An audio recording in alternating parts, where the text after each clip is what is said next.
समाज के नियम कैसे बनते हैं, आराम समझिएगा। समय, स्थान और परिस्थिति, ये तीन चीजें आपको याद रखनी है। जब भी आपको यूपीएससी क्वालिफाई करना है या जब भी कोई केस सॉल्व करना है तो आपको तीन चीजें याद रखनी है, समय, स्थान और परिस्थिति। अच्छा, मैं आपको बताता हूं, समझिएगा। होता कैसे, आजकल ये जो हिजाब वाला चल रहा है, देखा आपने, बुरखा वाला हिजाब वाला चल रहा है विवाद, समझ लीजिए, है ना। मैं इन पर ज्यादा चर्चा नहीं करता हूं, लोग तो इसको बिल्कुल ट्रेंडिंग में ले आते हैं। मैं को समझाता हूं, समझिएगा कि समाज में नियम कैसे बनते हैं। अगर हम लोग बात करें सऊदी अरब की बात करें, अरब की बात करें तो अरब का मरुस्थल बगल में आपको पड़ जाता है।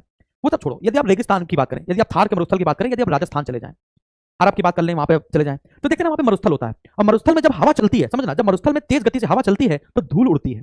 अब धूल उड़ती है इतनी तेज और मनुष्य जा रहा है, एकदम से हवा का झोंका आया, धूल उड़ी, और जब धूल उड़ेगी तो उसकी आंखों में चली जाएगी, उसके बाल में चली जाएगी, आंखों में बाल में चली जाएगी, सब खराब हो जाएगा, चेहरा सब खराब हो जाएगा। तो तुम बताओ इससे बचने के लिए क्या करोगे। और वहां पे आंधी आना बहुत आमूमन बात है। अगर हल्की से हवा चल रही है तो धूल भरी आंधी चलेगी चलेगी। अगर जैसलमेर चले जाए राजस्थान में तो धूल भरी आंधी चलना वाजिब है, दिन भर में चलती चलती है वो। तो लोग क्या करेंगे उससे बचने के लिए, तो उससे बचने के लिए लोगों ने क्या किया कि भाई एक अंगोछा ले लिया। क्या ले लिया? एक अंगोछा ले लिया। और वो हमेशा क्या करता है, अपना अंगोछा डाला रहता है। जब भी वहां जाता है, देखता है हवा आ रही है तो तुरंत ही अपने उठा के ऐसे करके पूरी तरीके से बांध लेता है और आंखें छोड़ देता है और चलता चला जाता है।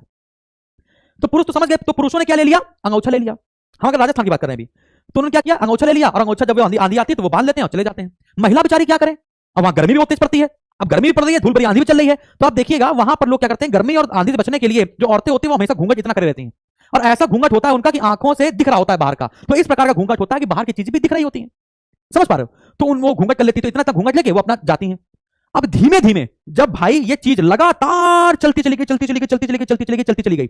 अभी अगर लगातार ये चीज चलती चली जाएगी कि मनुष्य, जो आदमी है वो अंगोछा लेकर चल रहा है, जो औरत है वो इतना घूंघट लेकर चल रही है, समझ पा रहे हो। तो अब वो लगातार ये चीजें चलती चली गई। अब इस प्रकार चलती चली गई कि वो पहले सभ्यता थी, उन्होंने एक नया आविष्कार किया था, अब वो हमारी संस्कृति में जड़ों में शामिल हो गई है। तो अब अगर कोई महिला घूंघट नहीं लेगी तो लोग कहते हैं तुमने अपनी पूरी पीढ़ी में जितनी महिलाएं थी उनकी नाक कटा दी, उन्होंने कभी घूंघट उठाया नहीं था, उन्होंने कभी घूंघट हटा के देखा नहीं था। तो वो जो उस समय की जो परिस्थिति है, उस परिस्थिति से ही समाज के क्या बन गया है, वो नियम बन गए हैं कि महिला इतना घूंघट लेकर चलेगी और पुरुष वहां पर हमेशा अंगोछा लेकर चलेंगे। ये तो बात हमने बता दी इस राजस्थान वाले एरिया की, थार के मरुस्थल वाली। इससे कई गुना गर्मी, कई गुना आंधी अरब के मरुस्थल में। तो वहां पर अब ज्यादा मात्रा में है, तो वहां पर क्या कर दिया गया, गर्मी से बचने के लिए और इन सबसे बचने के लिए, आंधी से बचने के लिए, है ना, जो पुरुष होते हैं वो बड़े बड़े कोट पहनते हैं और यहां सर पर एक बांधते हैं और एक बड़ा सा लेते हैं कपड़ा, जब भी आंधी आती है वो ऐसे करके बांध लेते हैं। और बिल्कुल सेम, अब महिला तो बार बार अंगोछा बांध नहीं सकती, तो महिला के लिए एक नई ड्रेस बनाएगी जिसको बुरखा कह दिया गया, ठीक है ना। तो वहां की परिस्थिति के हिसाब से, वहां के जलवायु के हिसाब से उनका बुरखा सही है, उनका पठान सही है, उनका अंगोछा सही है, वहां की महिलाओं का, राजस्थान की महिलाओं का घूंघट करना सही है, समझ पा रहे हो। लेकिन वो इतने लंबे समय के लिए उसको अपनाया गया है कि वो हमारे समाज के, हमारे धर्म के नियमों में शामिल हो गए हैं, इस कदर कि उसमें परिवर्तन जरा सा भी मंजूर नहीं है। तो जो वहां के लोग जब वो जलवायु चेंज करेंगे, तो अरब के लोग अगर जलवायु चेंज करके यहां पर आ जाएं और यहां पर तो धूल भरी आंधी चल नहीं रही है, उत्तर प्रदेश में आ जाएं, धूल भरी आंधी चल नहीं रही है, तो अगर धूल भरी आंधी नहीं चल रही है तो वहां पर ये बुरखा उतार सकते हैं। लेकिन नहीं उतार रहे, क्यों? क्योंकि जो बुजुर्ग हैं वो लगातार इनको बुरखे में, अपने पूरे खानदान को बुरखे में देखते चले आए हैं, अपने घूंघटा देखते चले आए हैं, तो उनको मंजूर नहीं किया ऐसे घूमे मुंह खोल के। अब वो संकीर्ण अवधारणा बन गई है, समझ में आ रहा है। तो वो धर्म में शामिल नियम हो गया, समाज में शामिल नियम हो गए। बात समझ आ रही है। और कैसे हुआ, मैंने बताया, परिस्थिति।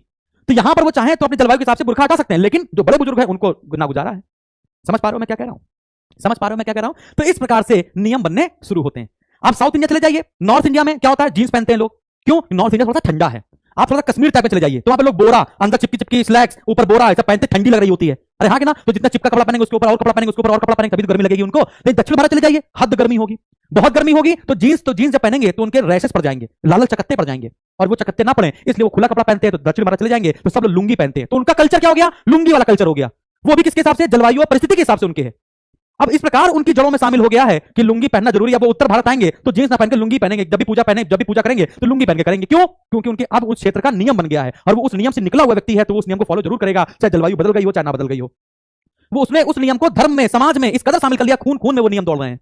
तो समाज में नियम कैसे बनते हैं, तो मैंने बताया, समय, स्थान, परिस्थिति के हिसाब से समाज के नियम बनते हैं, और यही नियम आपके धर्म, आपके जहन में शामिल हो जाते हैं। क्या आपको ये बात समझ में आ रही है? अरे हाँ कि ना। तो आगे बढ़ते हैं।